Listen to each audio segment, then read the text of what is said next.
connected to the back plate. It has leather strips that go on. You can buckle them here, and then it's buckled down here so it doesn't fall off. The skirt is actually separate from the breastplate. It's attached with hooks and belts. This is Russian armor. It's got a little of the plated mail look, taken a bit from Turkey. It's actually quite good, even though you could, I mean, they were kind of made fun of for being less technologically advanced in armor, but in reality, that's still quite good in some ways, but there are still weak points at the edges of the chainmail. Even so, chainmail is not as bad as people make it out to be in movies. But at this point, they're being shot now, right? Yes, we're going to get to that. Now, one thing to note, the Russians were actually, one of the reasons the Russians lost the Battle of Pskov is because they didn't have as good armor as the Poles, which is kind of unfair, but yeah.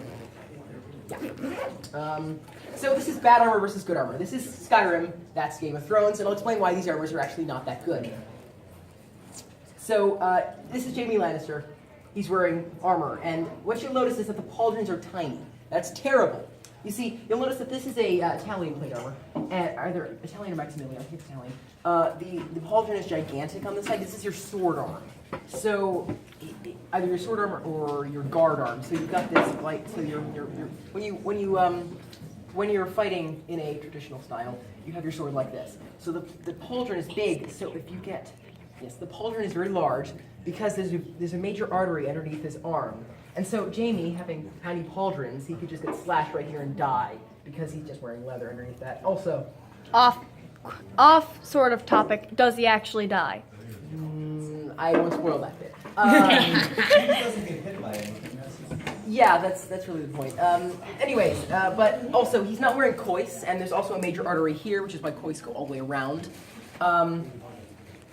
Another thing to note, he's not wearing a gorget. All your major arteries and veins are in your neck. Basically, they're leaving everything that's uncomfortable unprotected, even though if you did that in real life, you'd die. It looks better, though. Also, not very good. Although he does have a bit of a flared thing here to stop swords. He's not wearing a gorget, and he's got bare arms, and he's not wearing cois. Not even wearing pauldrons, which is a terrible idea. He's just wearing leather underneath, not chainmail. And what you'll notice about this armor is that this guy has a mail thing here to stop people from getting in there, and also cois. He's got the greaves. He's got gigantic pauldrons and chainmail underneath instead, so he gets in. And he's got the gorget. And in fact, a lot of helmets at that time had gotten to the point where you actually couldn't turn your head because it was such a weak point in the neck.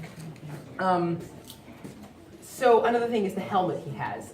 Helmets are important, and there's a gigantic weak point in the eyes. If you're a good enough swordsman, which I am not, I'm a fencer, different thing completely. But if you're a good enough swordsman, you can stab through an eyeball really easily, like a big one. That's why eye slits are tiny, because, being able to get stabbed in the eye is going to kill you instantly. That's not a good thing. Also, the mouth is exposed, although these things are actually okay and will stop swords, as well as the things on top.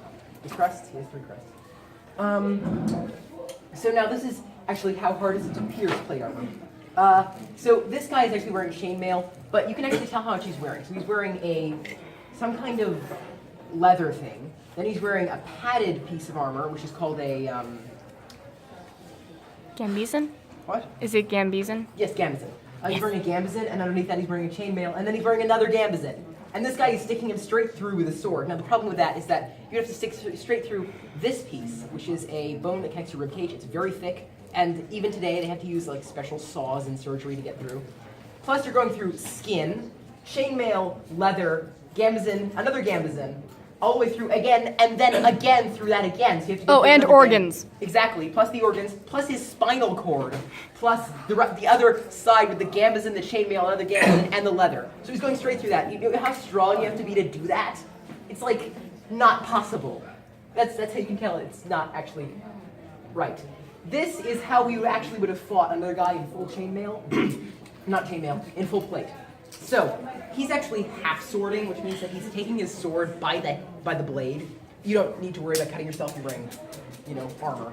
So he has the sword by the blade, and he's actually using the pommel, which is the thing. If you've ever seen a sword, there's a ball here. He's using the pommel to bash the other guy's armor in, so he can get inside and kill him. I always thought that was to keep it when you swung your hand from the sword flinging out of your hand. That's what I used to think it was for. And now we just have some evolution of armor. So you can kind of see how armor goes. This is the peak of armor, and then it kind of recedes. So yeah, it's interesting in the way it evolved. And Gothic is kind of separate because they use it a little bit in this period here. And then I think the next one, yes, this is guns and how they relate. This is the peak of warfare in the 16th and 17th century, guns. So this is a ornamental pistol. This would be used to assassinate people. This one may have actually been used to assassinate someone, I don't remember who. It's a wheel lock, so the way it works is this little thing is wound up, it spins, and a piece of flint hits something until it eventually sparks and blows up. This is an arquebus. An arquebus is powered by a fuse. They're really inefficient and take about 5 minutes to load. That's a musket, and it takes a shorter amount of time to load. It was designed after these, but it still takes about, I think, 2 minutes to load this thing. 30 seconds. Really? That short? Well, even so, these things are not that strong because, first of all, they hadn't started putting a spiral pattern on the inside of the barrels of guns, so the bullets didn't actually spin. And they're like round bullets, they're totally round like cannonballs, so they don't actually pierce things very well, so they just bounce off armor. It's not gonna actually hit anything. Modern bullets do go through armor, but back then, to show that your plate armor was actually good, you'd actually have someone shoot it with a gun to prove that it was proper plate armor. And now I think this is just some cool helmets, just to show the peak of metalwork at that time period. This is the this one is the helmet of Charles V of Austria. This is the crest of the House Habsburg. It's pretty cool. It's got every single... Basically, the reason it's so elaborate is because every single time he'd take over another place, he would add their crest to his. So, yeah, it's like got just insanely complicated. This is the Habsburg eagle. There's feathers going all over. These two helmets were both made by the same Italian armorer who was thought to be one of the best in history. This one is shaped like a sea monster, and the way it works is that this is the thing that guards your face in battle or when you're on parade, and it's shaped like the Green Man or some kind of wood spirit. I don't actually know what. But then when you take it off, your face is looking out of the face of an ugly sea monster, and it's pretty cool. This is another one. It actually has a gargoyle sitting on top, which is a cool detail, and these little wings. I think this one was made for the Duke of... I don't remember which place. Urbino, Duke of Urbino. That one was made for the Duke of Urbino. And this is the helmet of Henry VIII. He actually wore that. It's a real thing. He went into battle with that on.